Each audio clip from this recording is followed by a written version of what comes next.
За хоньны ордныхны 11-р сарын төлөв байдлын хөзрийн уншлага явагдах гэж байна. 11-р сард бол хоньны ордныхын 10-р сарын сүүлээр юм уу өнгөрсөн сард жоохон ингэж саад бэрхшээл гарсан байна. Тэр яг нэг хүслээр нь болоогүй саад бэрхшээл 11-р сард арилах болно. Тийм учраас тэр саад бэрхшээлийг давах итгэлээ битгий алдаарай.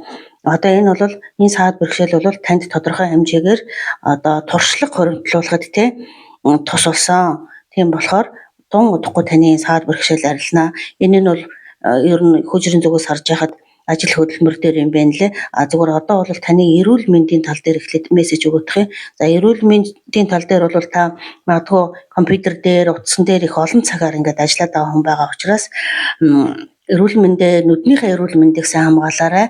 Мөн айгу шингэн зүйл жоохон бага угаадах шиг байна. Тийм болохоор таныг хангалттай биедээ хэрэгцээтэй хэмжээний шингэнийг уугаарай. Халуун бүлээн шингэнийг уугаарай. Мөн дулаан хувцлаарай. Тэгэхгүй бол таны яхан эрүүл мэндийн байдал дээр жоохон юу алдагдах гээд байна шүү.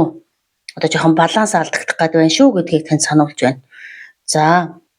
За ажил хөдөлмөрийн байдал дээр болохоор таны 10-р сарын энэ саад тодхоор арилна гэж хэлж байгаа. Энэ болохоор 10-р сард тохиолдсон таны нэг тийм санхүүгийн хямрал юунд орсон байгаа. Нэг тийм хямралд орсон, санаанд оромгүй байдлаар та нэг санхүүгийн алдагт хямралд орсон байна. За тэрийг болохоор таныг хайртай дотны гэр бүл, найз нөхөд, ах дүүгийн тусламжтайгаар танд эргээд нэг ажилч хөдөлмөрлөх боломжийг олгож танд магадгүй санхүүгийн тусламж дэмжлэг ирэхээр байна.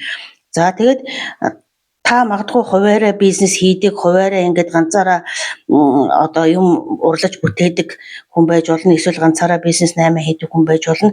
Тийм болохоор танд санхүүгийн боломж ирнэ. Танд мөнгө төгрөг олоод өөрийнхөө хийдэг бизнес 8-ыг үргэлжлүүлээд хийхийг хүсэж байгаа юм хийх боломж бол танд дөөрөн олдож байна 11-р сард.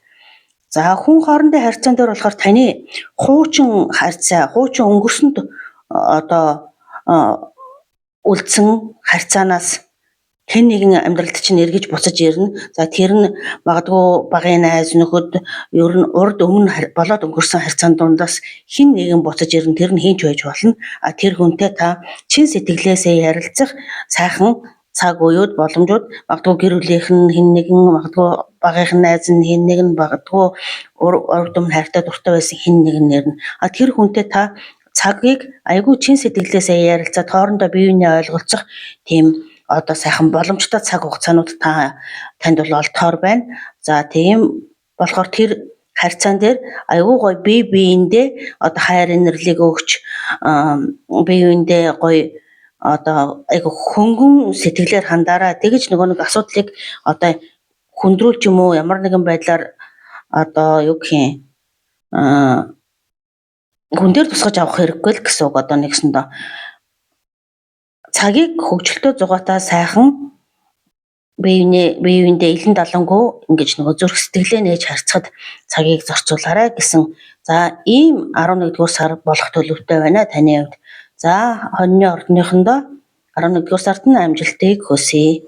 Хоньны ордны 11 сарын төлөв байдал